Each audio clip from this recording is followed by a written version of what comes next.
Bonjour à vous. Socrate est un philosophe grec du 5e siècle avant Jésus-Christ. Il n'a laissé aucun écrit et il nous est surtout connu grâce au dialogue de Platon.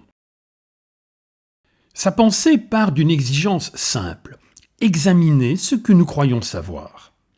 La formule qu'on lui attribue, « je sais que je ne sais rien », résume cette attitude. Socrate ne prétend pas ne rien connaître du tout, mais ce qu'il refuse, c'est de se croire savant là où il ne l'est pas.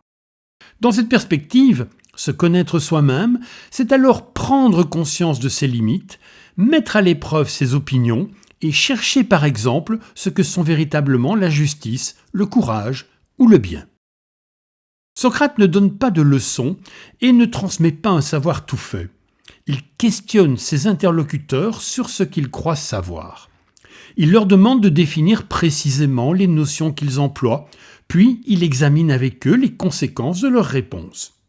Souvent, les contradictions qui apparaissent montrent que leur opinion n'était pas aussi solide qu'ils le pensaient.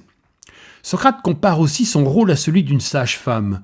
De même que la sage-femme aide à mettre un enfant au monde, Socrate aide son interlocuteur à faire émerger ses propres idées, à les clarifier et à les mettre à l'épreuve. C'est la maïeutique. Il ne s'agit donc pas ici de fournir des réponses toutes faites, mais à apprendre à penser avec plus de rigueur. Pour Socrate, le plus important n'est ni la richesse, ni le pouvoir, ni la réputation, mais le soin de l'âme, c'est-à-dire le progrès moral de chacun. La vertu dépend de la connaissance du bien. Nul ne fait volontairement le mal, car celui qui agit injustement se trompe sur ce qui est réellement le bien. Philosopher, c'est donc chercher à accorder sa vie avec la justice et la vérité. C'est pourquoi, injustement condamné à mort, Socrate refuse d'abandonner sa mission philosophique comme de fuir sa peine.